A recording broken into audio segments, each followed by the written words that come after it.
Thank you. They've equipped me with a microphone, which is probably good because I'm a little bit of a quieter speaker than the other guys.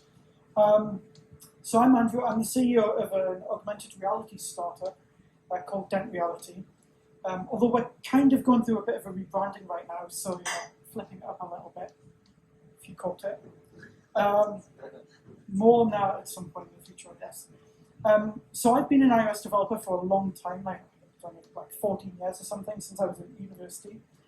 And I was lucky enough to win one of the golden tickets and go back to my roots on it, and was invited to Apple Park.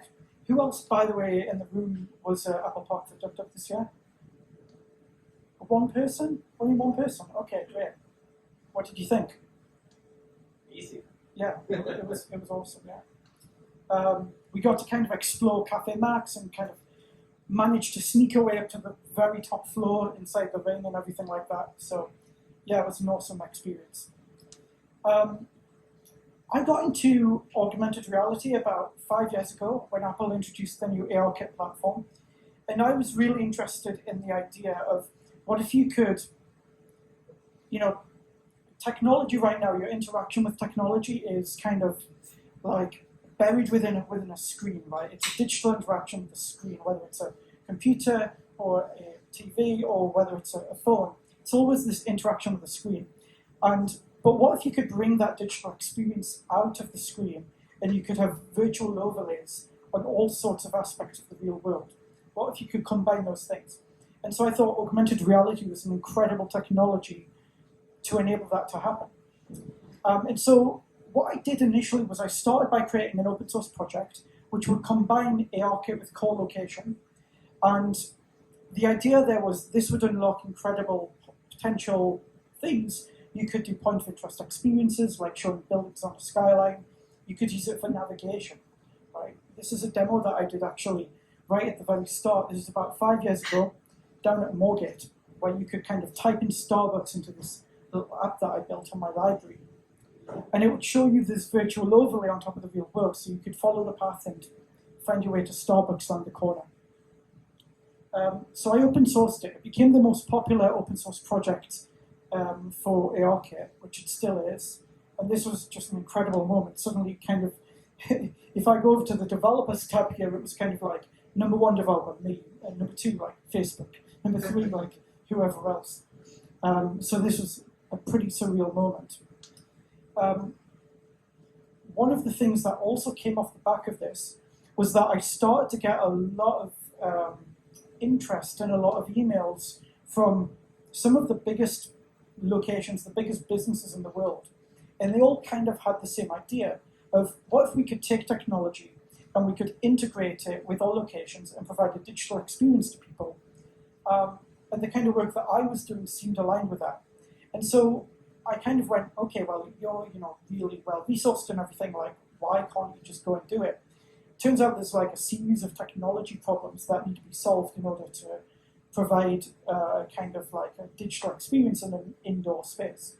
You need to, first of all, get like accurate location. You need to be able to map the spaces, understand all of the context and where stuff is, and then you need to be able to surface that up in a great user experience.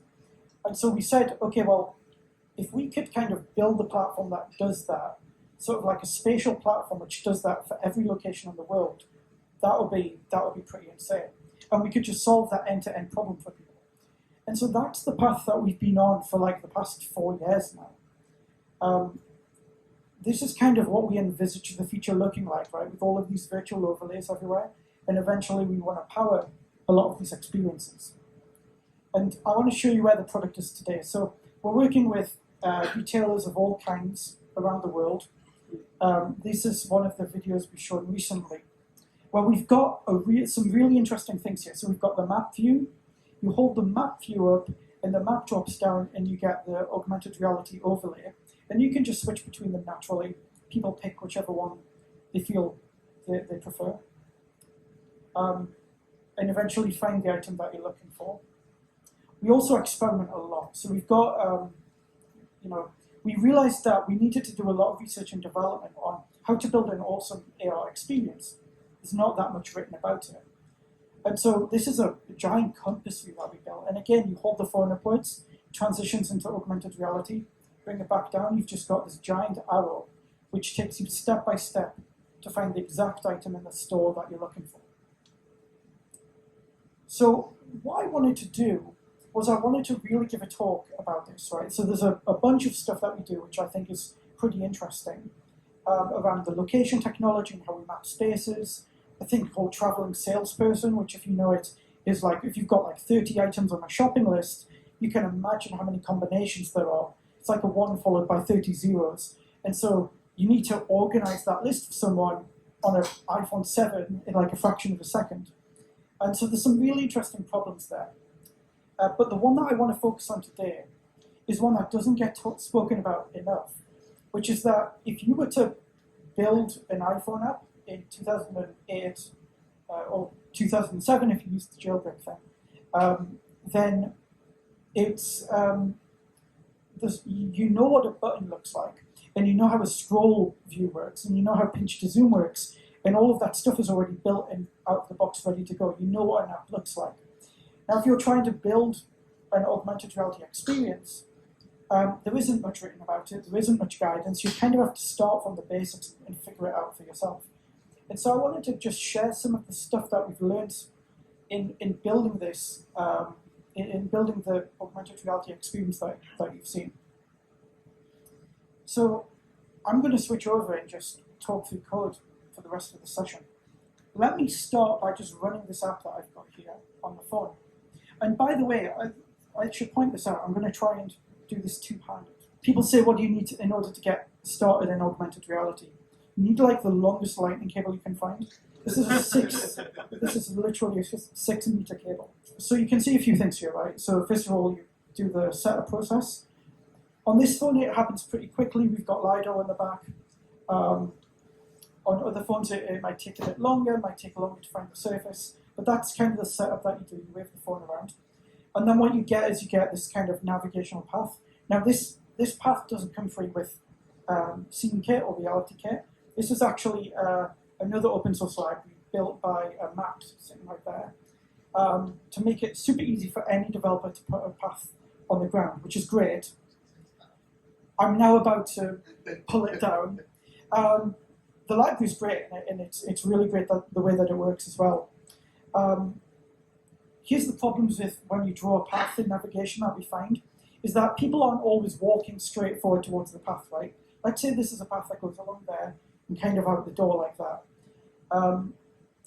You might say, hi, look, somebody in my way, I'm going to walk this way. And now what you see is that the path isn't actually under me anymore. So now I'm kind of walking alongside the path. And in our user testing, we found, people were like, oh, that doesn't feel right. But then if you like dynamically move the path under them as they're moving side to side, that also feels weird as well. It's like moving under the world.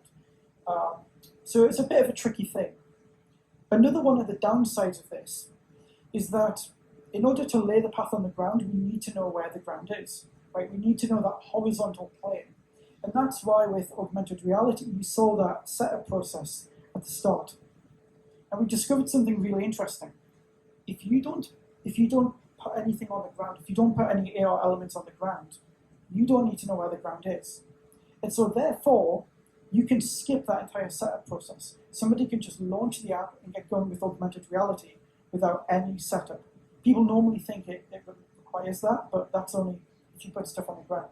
So therefore, if we could build a navigation experience where everything kind of floats in the air in front of you, we don't need to scan anything, it's a better user experience.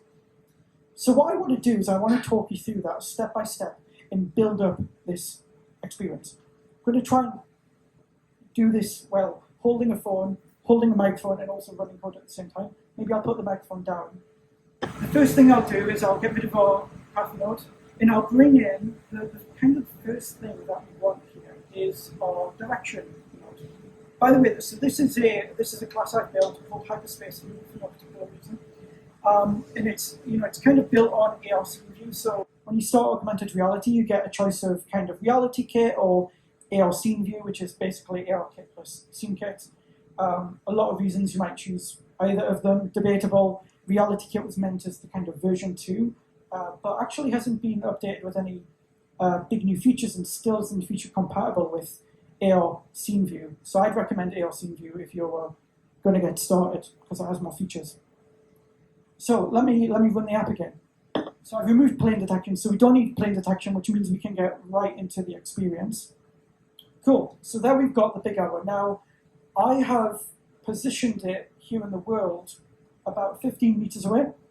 Everything in ARKit is in 3D coordinates. So you can see the code here, right? Direction node, position Z. So this is great. So now I can actually walk towards it, and hopefully I stay connected. And you can see, yeah, it's staying at the same. It feels like it's physically there in the world.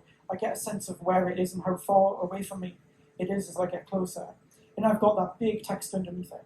Now the problem with the text is that right now it seems slightly big. If I get super close to it, it's going to get really, really big. And so what we want to do is we want to bring in a concept called screen scale. And what I mean by that is you've got world scale objects, which are like, they act as though they are a physical size in the world, like the big arrow. But the text below it, you actually want that text to appear readable, right, at all times. I've written some code so that now it's going to scale to always be at a reasonable size. So now it looks very readable, right? And you can see it's about maybe half the width of that big arrow. And if I walk towards it, you're going to see the size of it compared to the big arrow. It gets really, really small, but it's still very readable on screen. And so that's how we kind of will use elements of screen scale, but in world space, meaning they're existing in a physical space within the world, and that just keeps everything readable. And so that's great. Now, one thing here is that it's kind of like it's put this big arrow here at just like right in front of me, right? This is where I held my phone when I ran the app. But what if I like ran the app and my phone was all the way down here? Well, then it would appear right in front of me here, right? So if I would like run the app and I'm down here, let's say I've handed it to a child, now the arrow is right in front of me there. Now if I hand the phone to like Stephen Merchant, he's going to be using it up here, and now the arrow's pretty low, right? And so it just kind of programmatically puts the arrow in whatever your height was at that moment. That's not great. We don't want that to happen. A few different solutions to that. We could make it be always, a meter or 2 meters above the ground. We don't know where the ground plane is, remember? But even putting that aside, that means it's still going to be a bad experience for somebody who's going to be looking up at it or looking down at it. So none of those things feel like a good experience. What we want to do it, and then also like the future ones are also potentially going to be, if you do it based on where the phone is at each point, it's going to be inconsistent. And so what we actually want to do is we want to make it always be the same height as the phone, so the same on the y-axis that the phone is. So let me just add what we call an updater. So the updater system was something that we've built internally at Dent Reality just to make it easy to kind of add different things like this and keep them updated through every frame. So now it's updating in every frame. So if I hold the phone upwards, you're going to see it like be comparable, and then if I bring it all the way down, you're going to see it in front of me the whole time. So it always remains in the same place. This is the type of detail which I think like you generally would never think of, but you test it enough and you do enough research and development, and suddenly it seems pretty important when people are not having a good experience if you don't think about these things. Another thing is we walk through it, right? We walk towards it now, and it kind of like we're going to now walk straight through it. And that doesn't feel good. That doesn't feel like a good experience. We take a lot of inspiration here, because there's no apps which do this kind of stuff. We take a lot of inspiration from video games. And so what does a video game, if they've got like a virtual object that you're going to walk through, well, they make it fade out as you approach it. So we've got kind of this fade updater that you see here. And if I just uncomment this to add this back in, you can see we've got it fading in the range of 1 to 2 meters. So at 1 meter, it's going to be completely translucent, transparent. And then at 2 meters, it's going to be fully opaque. So there you go. So you walk towards it, and it disappears. And again, it just makes it into a much nicer end user experience. Next thing I want to talk about, the big arrow being there is good, but what we also want is we want to let's say I started the app and I was facing this way or this way. I kind of need to know which way to go, right? Like, which way do I go? I'm searching around. Oh, there is the big arrow. So what we want is some sort of indicator, right? Again, we take a lot of references from video games. What happens in a video game if you're trying to like navigate? Sorry, I'm going to point away because everyone feels self-conscious probably when I point the camera. Everyone's looking at themselves, going, "Oh my God, everyone's looking at me." We want a screen edge indicator, right? Like we see in a video game. And so we built a thing that does that. So there we go. We don't have our HUD view anymore, but if we pan this way, we're going to see it there and here again. And it kind of rotates that way as well. And it means that, if you're not facing the destination, you can see it right there. A lot of people say, "Oh, you know what, I tried that new Apple thing they've got, the Street View, and it's really great how your experience mimics Apple's Street View." I'm like, yeah, funny that. We had it a few years ago, but good of them to catch up.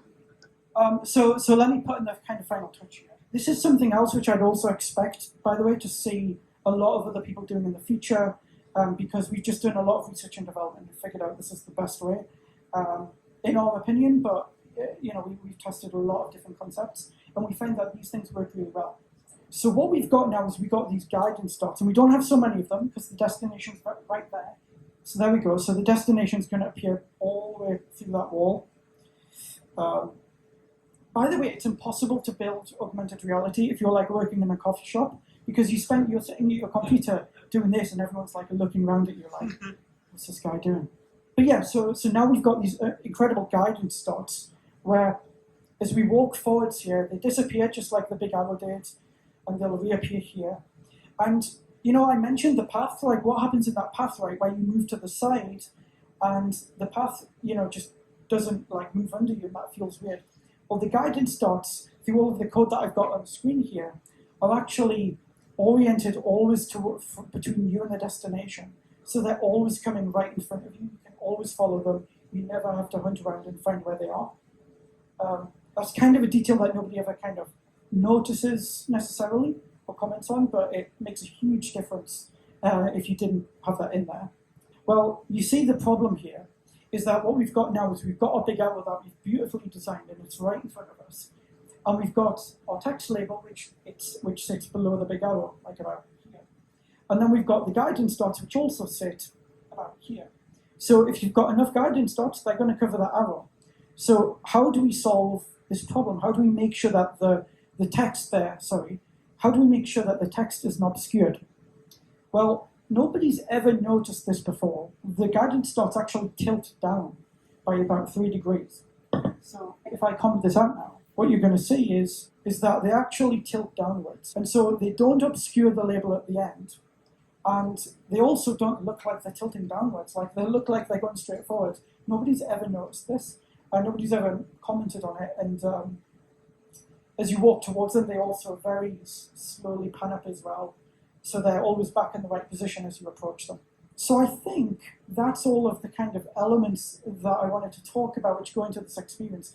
You see the end result here is just this kind of like thing which feels really organic, feels supernatural, and when we put it in the hands of people, it's really easy for them to pick up and use, but there's actually a lot of thought that goes into it. So we covered a series of things, right? We've got the floating elements, meaning no scanning of the ground required. We use screen scale to make sure that the content is readable. We also minimize amount of text in the AR view because you don't want to be holding up your phone like this and trying to like hold the phone still while you read stuff. Any dense content you want to actually display as an overlay, on top of the view in screen space, in screen space, regular 2D UI. We use dynamic elements, fading and movement, pivoting. One thing actually, let me show you one other thing. One last thing is, there's a really great feature, right, this button right here. And you tap this button, and it actually lets you see your scene. So if you've got any issues, you can actually go in and you can debug the scene. And so, I can show you, like, this is the camera, where the camera was when I left it. You can't see the video feed, but you can see everything else. You can see the big arrow with the text under it. Now, one interesting thing is that the text also anchors towards the camera. So it's always anchored towards the user, even though the arrow stays in the same place. And you can see, as promised, that these guidance dots pan downwards by 3 degrees to make room so you can read the label at the end. I was reminded by the word pivoting. I was like, what was the pivoting bit? I forgot about that. The sloping elements give way, the guidance dots to other content. We've got the heads-up display and the AR kit debugger. I think that, a lot of people are looking forward to the wearables. We are as well. But I think there's an incredible amount that you can do with augmented reality on handheld devices, on phones, which actually go way beyond a lot of stuff that you could even do with wearables. There's a lot of real advantages to this, where it's not quite like, oh, we're going to ditch that once we get the wearables. There's a lot of stuff which is just fundamentally going to be better on a handheld device with AR than it will ever be on the wearables. And that's, ultimately the world that we're trying to build to. The last thing I'll say is that if you want to come and work on cool stuff like this, this is like a handful of what we're solving for. There's a huge amount of other really interesting work that we're doing. And right now we're actually hiring. This is really great timing. We weren't necessarily, we kind of had a replan of, okay, how do we want to expand our teams just a few weeks ago after I kind of put in this talk. But it's really great timing. And so we're growing our iOS team. We're also growing our Android team. So if you've got colleagues and friends who are Android developers, let them know as well. And so that is everything. We may have a bit of time here, maybe not, maybe I've gone over. But if anyone has any questions, I'm happy to answer. Yeah. Did you ever consider adding a time delay when sidestepping and then having the dots follow you? So we tried adding a time delay when the dots follow you to make it be more dynamic. Yeah, we definitely tried that. There wasn't anything hard against it. It just didn't feel like it added anything. It just felt like they were always catching up with you. They always feel like they're 1 second delayed when you move to the side, and then they're like, oh, let me update with you. But actually doing it live, it didn't doesn't have any detrimental impact. So yeah. Why do you think AR hasn't had its moment yet in mobile in the way that photography had with Instagram, or Maps had with Google Maps, or social media with Twitter, etc.? Why hasn't AR had its moment yet? Yeah, why has AR not had its moment yet when other platforms have had in other spaces? I think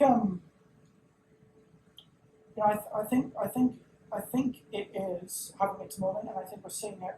When you look at kind of the first days of the web, in sort of maybe not the first days, but when people could start to create websites through GeoCities, it was all kind of pizzazz and novelty and gimmicks and stuff like that, and crazy text following the cursor. And then a few years after that, people realized, oh, hang on, we can actually build real value from here and use this for real value that we can add to our businesses and build really great tools. And then with mobile, it was kind of the same thing, where the first iPhone apps were kind of a bit playful, and fart apps, and the IBA app where you tilt the phone, and a bunch of stuff like that, which was more novelty. And then people were like, actually, you can build billion-dollar companies just off the phone, off of an app on a phone. And so I think in augmented reality, we're seeing exactly the same thing. Right now, there's billions of people using Snapchat in order to do face filters and all of those kinds of things, and on TikTok and everything like that. I think that the next evolution of that is, okay, great, now what's it useful for? And that's the stuff that we always focus on. So that's the thing that I think is coming, but it needs focus on how to build those things, how to make them a great spatial experience. If you can do that, there's a huge amount of value that you can unlock. Cool, and one more right there. I know you said you've got some inspiration from having the game side of it. So for the arrows, have you ever thought about? I don't know how to use ARKit personally, but have you ever thought about adding core animation and making pulse, or adding directional chevrons to show which way you're going or something like that? Yeah, so we basically, I don't know. I feel like we've tried a bunch of stuff there on animating them. I think at a certain point you're kind of okay, this is it kind of looks like, as you can see on my phone on the left, this is something that is static. If we had maybe a much bigger budget, we would do fancy stuff with it. But it feels like actually, functionally and everything, and even playfully, this is actually in a good place. Not to say that it couldn't be way improved. One thing I'd love to do, I showed you the compass view, where you've got kind of the big arrow on the screen, and then you lift up and you see the big arrow in front of you. I'd love to make those things connect. Right? So imagine you pull the phone upwards and it flies out into the AR space, into position, and then you bring the phone back down, it flies back to the compass. Would love to do that. I feel like Max is nodding going, yeah, I'm going to build that when I get home. I've got a quick question first. Yeah. This view right here, did that always work? I feel like that didn't work before. It was there, it just didn't work. Or am I just... What do you mean? Like 4 years ago, that exists. This Oh, debugger. the debugger. Yeah. Not sure. No? Okay. I will say, yeah, as Max knows as well, like the one thing that really doesn't work is the wireless debugging. It's been promised for 5 years, being able to just run an app and have it wireless. Really, really important, because otherwise you need one of these cables. But yeah, and one more of the... What's the hardest challenge you've had while trying to develop it in AR? hardest challenge developing in AR? Probably the location technology. I think everyone assumes that, okay, you run it and you're going to get good location or decent location. No. When you kind of, indoor location is a really hard problem to solve, and we've done a really great job at doing that. I didn't talk about it at all because I didn't want to kind of, add complexity to the talk or anything. But it's a really interesting problem when you have a kind of like a location technology that can get you like pretty good, but like about 1 meter of accuracy, which is still really good. But if you were to just show somebody that in an AR view, on a map view, that looks grand. If you show somebody in an AR view and you've got everything jumping around by 1 meter back and forth as you're constantly calculating, that's going to look like a really bad experience. And so some of the more interesting things that I maybe didn't talk about here are really about how you bring those two things together, how you build that location technology at the same time as you build the user experience so that it's always a very natural feeling experience. Nobody who ever uses our app goes, oh, it was janky or it was jumping around or anything like that. It just feels very natural to the point where you would have no idea that there's any level of inaccuracy or anything. I'll give you like one little example with that. One of the benefits of having this big arrow here floating is that if I was to draw a path on the ground, if you can try and follow this example, if I was to draw a path on the ground and it was supposed to go that way and then out through that doorway, and let's say that the path was, I don't know, like 0.5 meter inaccurate. That's a really good location accuracy. But you would see that path go to the side of the door and not go straight through the door. And so immediately you look at it and you go, that feels broken. That doesn't feel like a good experience. And everyone who would use that would go, that doesn't feel right. It doesn't feel good. By having a big floating arrow in the air, which we can stabilize, we can just put the arrow like right there, and you kind of go, oh yeah, it's an arrow going through that doorway, and you just follow it. So it kind of, you build these considerations into the experience based on kind of the technology that you're working with, the limitations of the technology, the advantages of the technology. But that's certainly something that's challenging to do. Cool. All right, thanks everyone.